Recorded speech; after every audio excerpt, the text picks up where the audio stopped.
There were giants in those days, says our vulgar text. The Hebrew is Nephilim, equals fallen ones, reference being had to the southern zodiacal constellations.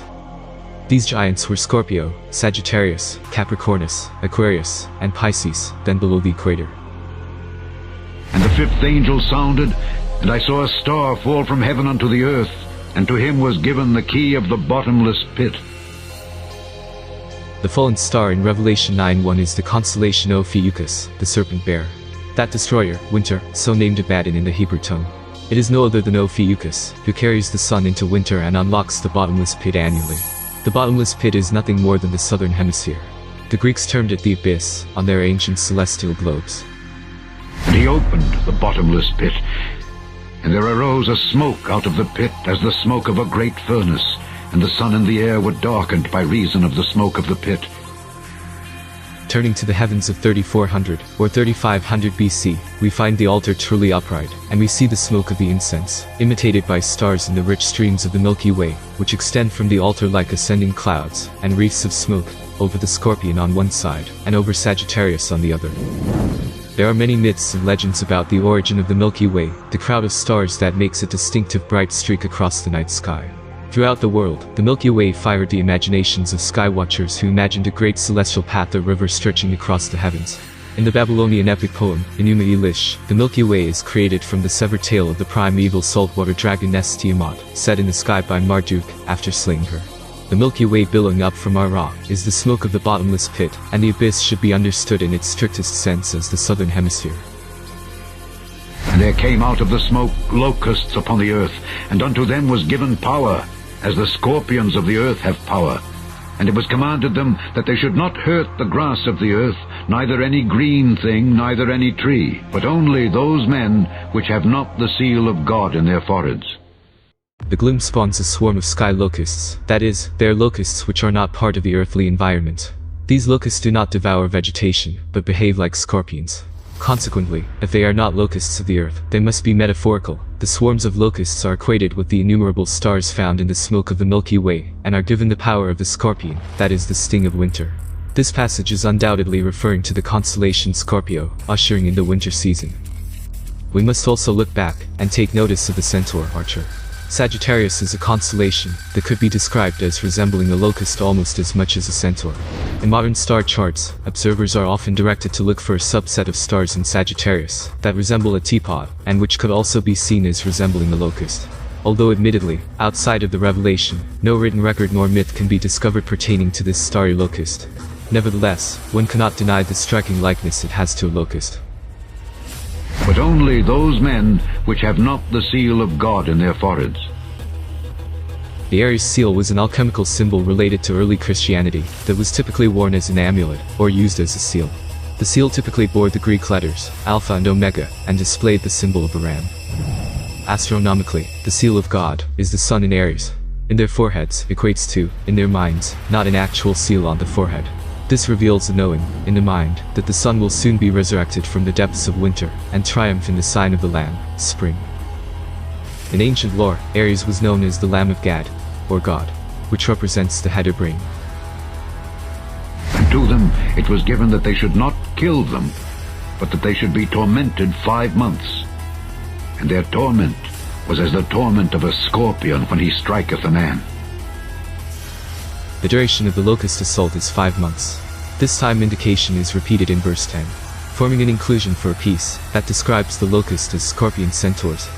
Furthermore, regardless of how Christian apologetics try to explain it, this period of time does not pertain to the duration of an actual locust plague. Given the imagery, it is certain the 5 months relate to calendar duration. In Greek astronomy, months were named after the corresponding zodiacal signs.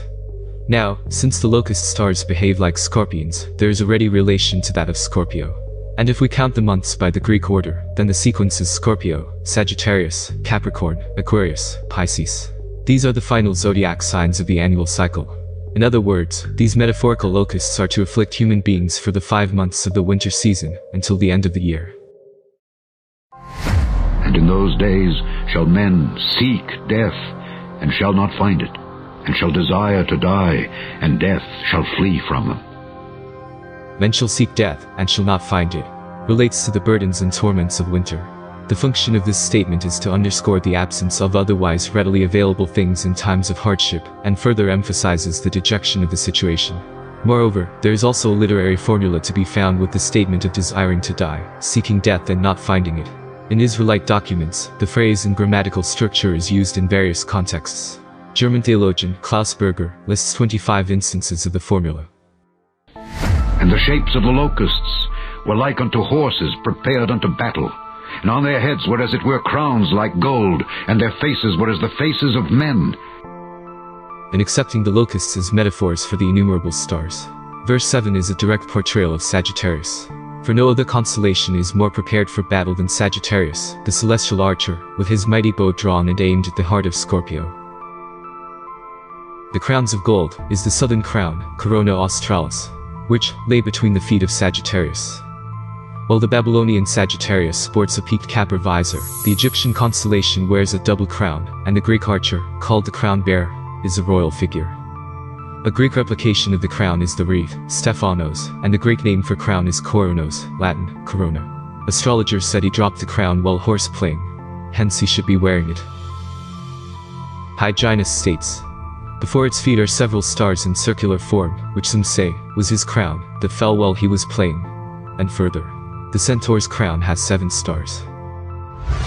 As for their faces being as the faces of men, this passage is blatantly obvious and self-explanatory, so there is no need for an interpretation. Moreover, as for the locusts, the author is simply adding pluralism to the obvious singulars, that being displayed in the use of the words horses, crowns, faces, heads, and men, etc. And they had hair as the hair of women, and their teeth were as the teeth of lions. Some astrologists have rendered this passage as a reference to the constellations Coma Berenices and Leo. Sagittarius and Leo are both fire signs. Taking Leo, the house of the sun, is the first of the series, and fixing it to the seat of fire, and continuing and repeating the series, fire takes a second position in Sagittarius. The triangle of fire had its angular points or summits in Leo, Sagittarius, and Aries. And hence, the connection of Sagittarius with the lion seemed plausible. Coma Berenices is an ancient asterism in the northern sky, but its stars are observable in both hemispheres. The constellation is visible throughout most of winter. Its name means Berenice's hair in Latin, and refers to Queen Berenice II of Egypt, who sacrificed her long hair as a votive offering. Coma Berenices has been recognized as an asterism since the Hellenistic period. Eratosthenes called it Berenice's hair and Ariadne's hair, considering it part of the constellation Leo. In Arabic astronomy, Coma Berenices was known as Al-Dafir and Al-Hulba, forming the tuft of the constellation Leo. And here, an alternative interpretation will be given, which will reinforce that the hair of women and the teeth of lions are exclusively of astrological emblem. According to the records of the Assyrians, Babylonians, and Sumerians, the Nephilim god Nergal, son of Marduk, was considered the deity, represented by the zodiac sign of Sagittarius. He was often depicted as a lion with a human head, and was the god of the dead, war, famine, and pestilence. The original Sagittarius is the divinity of the month, the solar Nergal. Nergal is represented as a lion, the solar animal, with a man's head. This explanation is also confirmed in the fact that Sagittarius is often depicted sporting a lion's skin, sagum, which may be an esoteric cat call of Sagittarius, taking over the starry throne, where Nergal once ruled. The ferocious teeth also convey a striking resemblance in the constellation Lupus, impaled on a spear by Centaurus, almost always bearing its teeth on modern star charts. The Lupus constellation lies in the southern hemisphere, between Centaurus and Scorpius. Its name means the wolf in Latin. The Greeks knew the constellation as Therium, a wild animal, and the Romans called it Bestia, the beast. In Greek times, the constellation was probably taken to represent a creature based on the Babylonian figure of the mad dog.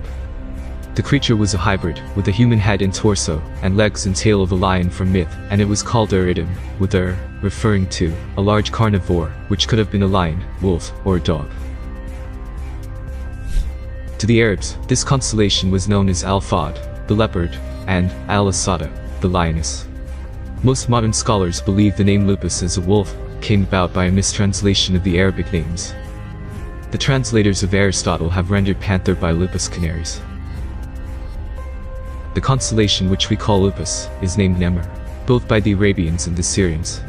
Nemur signifies a panther, or a leopard. Thus, Lupus is authenticated to have originally been a feline, before the wolf. Sagittarius is frequently illustrated wearing a lengthy sagum, cloak or pelt, wavering behind him. This item could easily be mistaken for hair, and rendered as such. Furthermore, the ancient Greeks more often than not, always depicted the centaur with long flowing feminine hair on their pottery and vases. A quick study of Grecian artwork will show it was customary to assign long hair to the centaurs.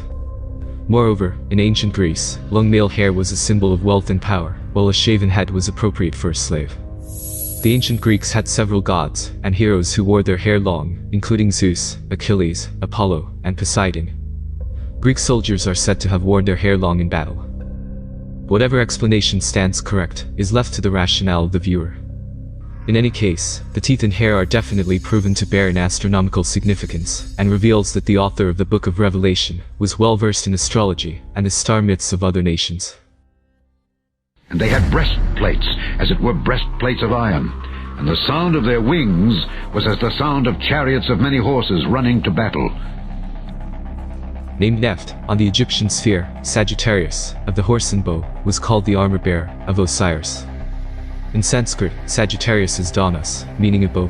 The bow, arrows and breastplate were the typical implements of that warrior, and Danas was a symbol of royalty. Scutum is a small constellation introduced in the 17th century. Its name is Latin for shield. Although Scutum is a recent constellation introduced on star charts by Melivius, it has long been known in China as Tianpian.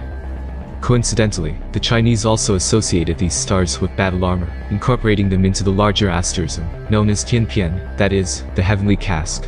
Casque in Chinese means a helmet or coat of mail. Melivius was an acknowledged astromason, introducing such constellations as the sextans and triangulum minus, which are blatant Masonic symbols.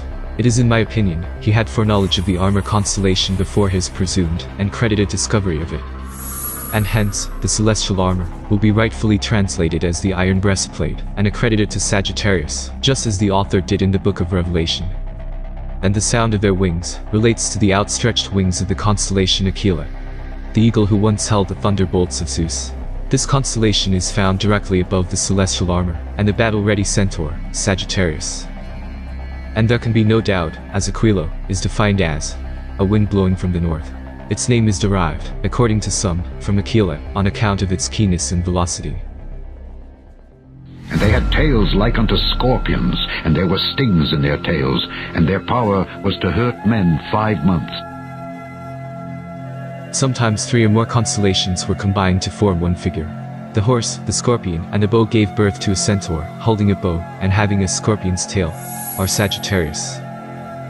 The scorpion tail is a remnant of much older Babylonian, Egyptian and Persian astrological myths, a conception in which Sagittarius and Scorpio were merged, perhaps even with other constellations.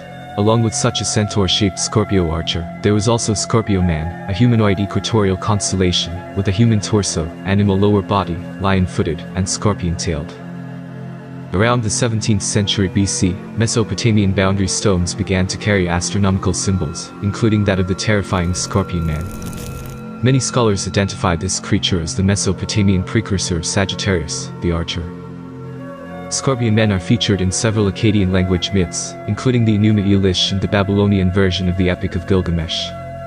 They were also known as Akrab Uamilu, or Gerda-Blilu. The scorpion men are described to have the head, torso, and arms of a man and the body of a scorpion. In the Epic of Gilgamesh, they stand guard outside the gates of the sun god Shamash, at the mountains of Mashu.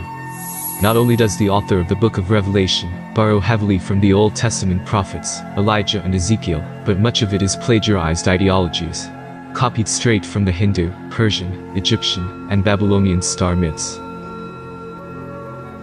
And they had a king over them, which is the angel of the bottomless pit, whose name in the Hebrew tongue is Abaddon, but in the Greek tongue hath his name Apollyon. One woe is past, and behold, there come 2 woes more hereafter.